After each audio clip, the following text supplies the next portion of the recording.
ಹೊಸ ಪಕ್ಷ ಬೆಳೆಸಿ ಧೀಮಂತ ನಾಯಕ ಸಿದ್ದನಗೌಡ ಪಾಟೀಲ್ ಅವರು ಕಿತ್ತೂರು ಕಲ್ಯಾಣ ಕರ್ನಾಟಕ ಸೇನಾ ಪಾರ್ಟಿಯನ್ನು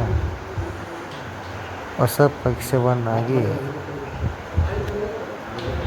ಬೆಳೆಸಿದರು.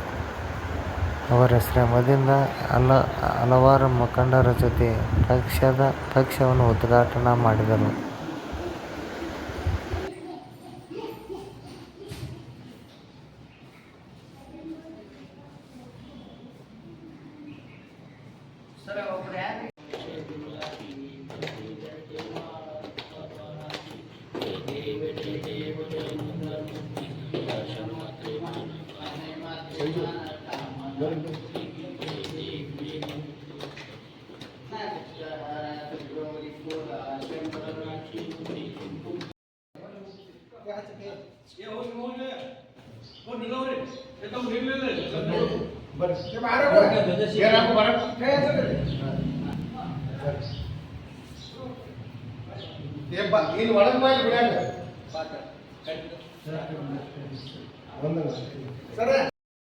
ಉತ್ತರ ಕರ್ನಾಟಕ ಹೋರಾಟ ಸಮಿತಿ ಹೊರದಿದ್ದಾಗ ನಾವು ಇದನ್ನು ಕೇಳಾಕಿದ್ದ ಕುಮಾರಸ್ವಾಮಿ ಏನಂದ್ರು, ಇಲ್ಲಿ ನಿಮ್ದು 42% ಅರ್ನಿಂಗ್ ರೆವೆನ್ಯೂ ಐತಿ, ನೀವು ಹೆಂಗೆ ರಾಜ್ಯ ನಡೆಸ್ತೀರಿ?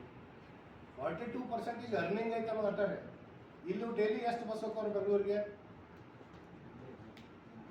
ಇದು ಒಂದು ಸ್ಥಾನಕ್ಕೆ ಒಂದು ಉದಾಹರಣೆ. ಡೈಲಿ ಎಷ್ಟು ಹೋಗೋರಿ?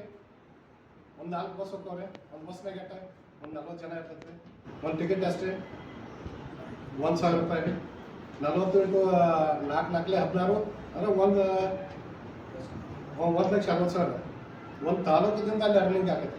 ಅದು ನಮ್ಮಲ್ಲಿ ಆಗೋದಿಲ್ಲ ರೀ. ಇವರು ಅಲ್ಲೇ ಇವರೆಲ್ಲ ಆಫೀಸ್ ಅಲ್ಲೇ ಅದಾವ್ರಿ. ಅವಕ್ಕೆಲ್ಲ ಅಲ್ಲೇ ಜಮಾ ಇರೋದ್ರಿಂದ ಅಲ್ಲಿ ನಮ್ದು ಯಾವುದೂ ನಾವು ನಮ್ಮ ಕೂಗ ಸರ್ಕಾರ ಮಟ್ಟಕ್ಕೆ ಹೋಗೋಕ್ಕೆ ಸಾಧ್ಯ ಆಗಲಿಲ್ಲ.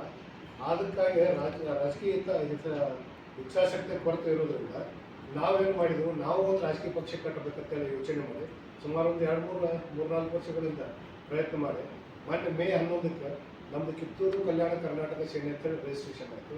ಅದನ್ನು ನಾವು ಒಂದು ದಿನ ನೋಡಿ ಲಾಂಚ್ ಮಾಡಬೇಕಂತ ವಿಚಾರ ಮಾಡಿ ಇವತ್ತು ಬಸವ ಜಯಂತಿ ಎಲ್ಲ ಅಂದರೆ ಬಸವ ಜಯಂತಿ ಒಳ್ಳೆಯ ದಿನ ಇರೋದ್ರಿಂದ ನಾವು ಇವತ್ತು ಪಕ್ಷನ ನಾವು ಅಧಿಕೃತವಾಗಿ ಘೋಷಣೆ ಮಾಡಿ ಅದರದೊಂದು ಲಾಂಛನ ಅಂದ್ರೆ ನಮ್ಮದು ಲೋಗೋ ಅಂದ್ರೆ ನಮ್ಮೊಂದು ಧ್ವಜವನ್ನು ಬಿಡುಗಡೆ ಮಾಡಬೇಕಂತೇಳಿ ಇದೊಂದು ಸಮಾರಂಭಕ್ಕೆ ನಿಮಗೆಲ್ಲ ಆಹ್ವಾನ ಕೊಟ್ಟಿದ್ದೀವಿ. ಈ ಆಹ್ವಾನಕ್ಕೆ ಎಲ್ಲರೂ ಬಂದಿದ್ದರಿಂದ ತುಂಬ ಸಂತೋಷವಾಗಿದೆ. ನೀವು ನಮ್ಮ ಜೊತೆ ಒಂದು ಸ್ವಲ್ಪ ನಿಮ್ಗೆ ಗೊತ್ತಾಯ್ತು ಅವ್ರು ಯಾರು ಹೆಸರು ಆಲ್ಮೋಸ್ಟ್ ಅಂತ ಈ ಥರ ಮಾಡಿ ಉತ್ತರ ಕರ್ನಾಟಕದವ್ರು ಯಾರು ಬೆಳೆಸುವರು ಅಂದರೆ ಪಕ್ಷ ಕೇವಲ ಉತ್ತರ ಕರ್ನಾಟಕ ಸೀಮಿತ, ಕೇವಲ ಉತ್ತರ ಕರ್ನಾಟಕ ಜನತೆಗೆ ಸೀಮಿತ. ನಮ್ಮ ಉತ್ತರ ಕರ್ನಾಟಕ ಜನತೆ ಎಲ್ಲಿ ಬೇಕಾದಲ್ಲಿ ಇರಲಿ, ಗೋವಾದಾಗೂ ಇರ್ಬೋದು, ಮುಂಬೈದಾಗೂ ಇರ್ಬೋದು, ಅಥವಾ ಬೆಂಗಳೂರಿನಾಗೂ ಇರ್ಬೋದು, ನಮ್ಮ ಉತ್ತರ ಕರ್ನಾಟಕ ಜನತೆಗೆ ಎಲ್ಲಿ ಅನ್ಯಾಯ ಆಕೈತಿಲ್ಲ ಅದ್ರ ವಿರುದ್ಧ ನಾವು ಹೋರಾಟ ಮಾಡೋರು. ಅವ್ರಿಗೆ ನ್ಯಾಯ ದೊರಕಿಸ ಸಂಘಟನೆ ರಾಜಕೀಯ ಪಕ್ಷ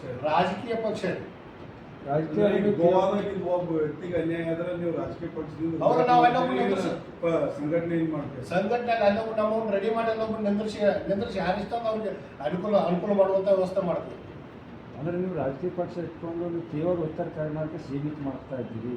ನಾವು ಕರ್ನಾಟಕ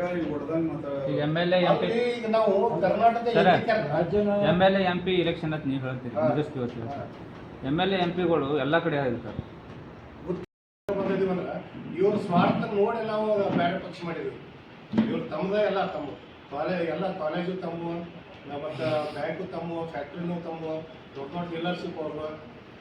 ಈಗಿದ್ದ MLAಗಳು ಹೆಂಗದಾರು ತಮ್ಮ ಸ್ವಾರ್ಥ ಸಲುವಾಗಿ ನಮ್ಮ ಉತ್ತರ ಕರ್ನಾಟಕನ ಬಳಕೆ ಮಾಡ್ಕೊಳ್ತಾರೆ. ಇದಕ್ಕೆ ಉದಾಹರಣೆ ಅಂತ ನಗರದವ್ರಿ ಏನಾದರೂ ಅವ್ರಿಗೆ ನ್ಯಾಯ ಯಾಕಂದ್ರೆ ಉತ್ತರ ಕರ್ನಾಟಕದವ್ರಿಗೆ ಈ ಉತ್ತರ ಕರ್ನಾಟಕ ಹಂಗೆ ನ್ಯಾಯ ಆಗಿರ್ತಾರೋ ಅವ್ರಿಗೊಂದು ಯಾವುದಾದ್ರು ಮಿನಿಸ್ಟ್ರಿಶಿಪ್ ಕೊಟ್ಟರೆ ಉತ್ತರ ಕರ್ನಾಟಕ ನ್ಯಾಯ ಸಿಕ್ಕಂಗಾಗೈತಿ.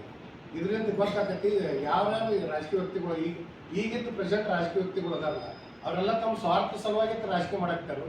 ಅದಕ್ಕೆ ನಾವೇನು ಮಾಡಾಕ್ತಿದ್ವಿ, ಅಂಥವ್ರದಿಂದ ದೂರ ಇದ್ದಾರೆ. ನಮ್ಮಂಥ ಸಣ್ಣವ್ರು ಯಾರು ಅದಾರಲ್ಲ ಉತ್ತರ ಕರ್ನಾಟಕದ ಬಗ್ಗೆ ಅಭಿಮಾನ ಇದ್ದವ್ರು ನಾವು ಎಲೆಕ್ಷನ್ ಹಾರಿಸ್ತಂದ್ರೆ ಉತ್ತರ ಕರ್ನಾಟಕ ಸಾಕಷ್ಟು ಅನ್ಯಾಯ ಆಗ್ಯಾವ್ರಿ. ಪ್ರತಿಯೊಂದಿಗೆ